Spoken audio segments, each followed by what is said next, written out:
Okay, so picture this. Two guys. One is a sleep-deprived Serbian genius who speaks 8 languages, visualizes entire machines in his head, and once claimed he was in love with a pigeon. The other one is a stubborn American businessman who took credit for everything, paid people in fake money, and electrocuted an elephant. Together, they will accidentally invent the modern world while absolutely hating each other. Hi, my name is Oliver, and I like electricity. Sometimes too much. Historically Facts, Part 47. All right, so how did the greatest scientific beef in human history actually start?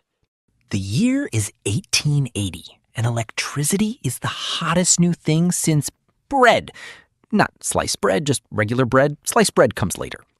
Everyone wants it, nobody fully understands it, and 2 men are about to spend the next decade making each other absolutely miserable over it. First, Thomas Edison. Imagine if confidence had a lab coat and a terrible personality. That was Edison. He had already invented the phonograph, improved the telegraph, and was about to patent the light bulb, which he also kind of stole, but we will get to that. He had a factory in Menlo Park, New Jersey, a team of exhausted engineers he worked into the ground, and the unshakable belief that he was the smartest man in any room he had ever entered. He was not always wrong about this. That was the problem. His personal motto was genius is 1% inspiration and 99% perspiration, which sounds inspiring until you realize he was saying this to employees working 18-hour days for almost no money. Motivational king. Then there is Nikola Tesla. Born in Serbia, raised on mathematics, probably touched by lightning as a child because that would explain literally everything about him. Tesla could visualize entire functioning machines in his head before building them. He spoke 8 languages. He had a photographic memory. He claimed to sleep only 2 hours a night. He ate alone. He hated jewelry. He was afraid of pearls specifically. Just pearls. Not diamonds, not rubies. Pearls. Nobody warned Edison about what was coming. I feel like someone should have sent a memo. In 1884, Tesla arrived in New York with 4 cents in his pocket, a poem he had written, a broken watch, and a letter of recommendation from his former employer that said, and I am paraphrasing only slightly, "I know of 2 great men. You are one of them. This is the other." Edison read the letter, looked Tesla up and down, hired him on the spot. For about a year, Tesla worked for Edison like an absolute machine. 18-hour days, fixing problems nobody else could fix, redesigning entire electrical systems from scratch. He was, by every account, the most valuable person in that building, and Edison absolutely knew it. So Edison made him an offer. "Fix my entire DC motor and generator system," he said. "Make it actually work properly. And I will pay you $50,000. $50,000 in 1884. That is roughly $1.5 million today. Tesla said yes immediately. Went away. Worked himself half to death. Fixed the entire system. Came back and said very calmly, "All right. Where is my money?" Edison looked at him. Then Edison laughed. Then Edison said, "Tesla, you don't understand American humor. There was no $50,000. There had never been a $50,000. Edison had made it up entirely as a motivational technique. For a man who had just redesigned his entire electrical infrastructure." Tesla stared at him for a very long time. Then Tesla quit. Then Tesla went outside and dug ditches for $2 a day because that was the only job he could find. Let that sink in. The man who would go on to invent the modern power grid was digging holes in the street because Thomas Edison thought fake money was funny. this was the beginning of a beautiful rivalry. Here is where the science part comes in, and I promise to make it as painless as possible. Edison's system ran on direct current, DC. Electricity flows in one direction, like a very stubborn river. Simple, predictable. Edison loved it because he had built it and owned all the patents. The problem was that DC lost most of its energy over distance, which meant you needed a power station every mile or so to keep the lights on. In a city, that is manageable. Across an entire country, that is a logistical nightmare that Edison was choosing not to think about.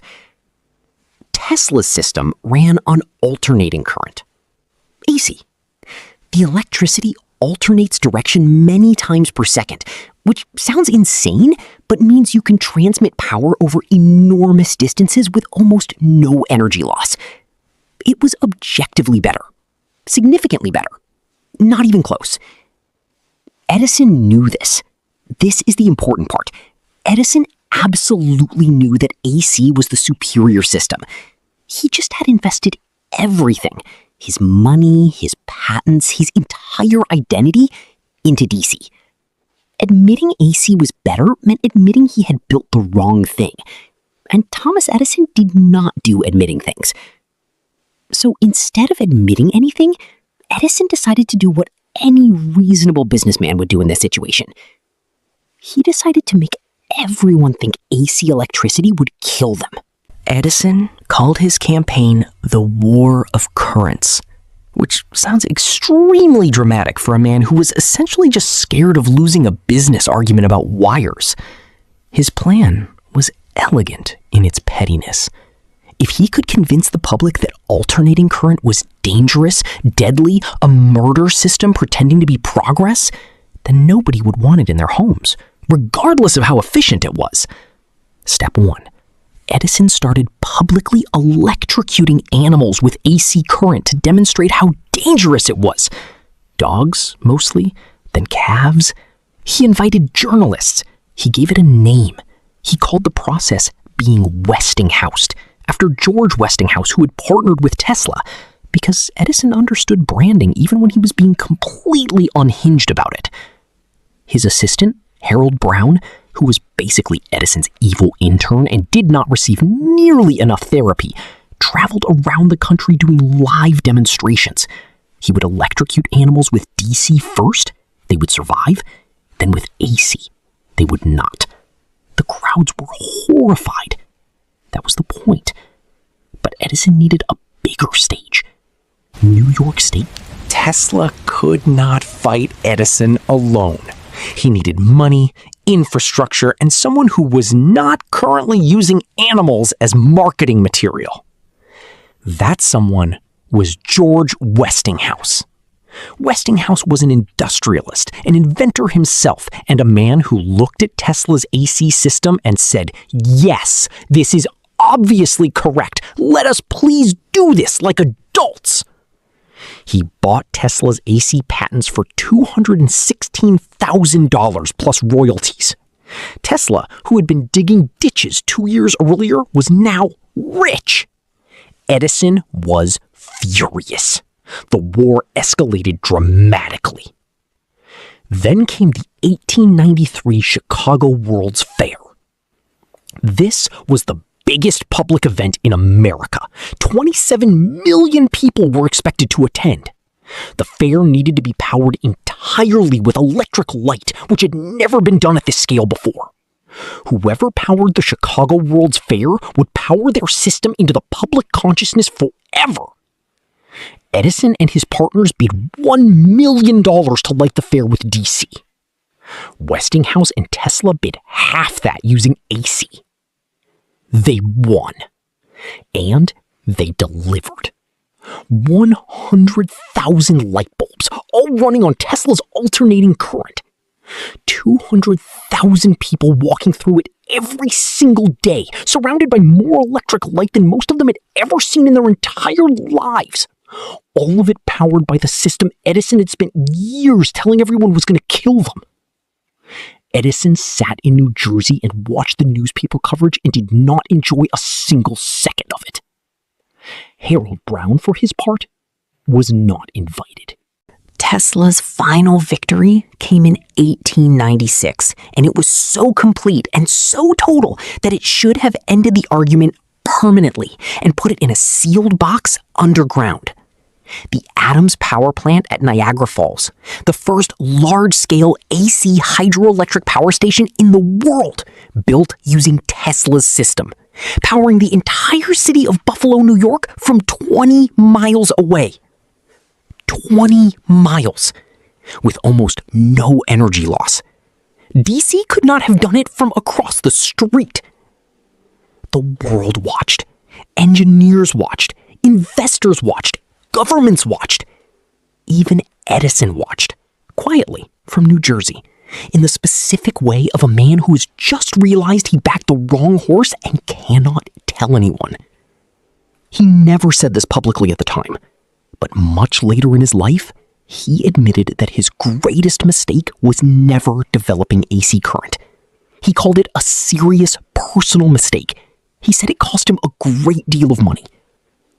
He did not say sorry to Tesla.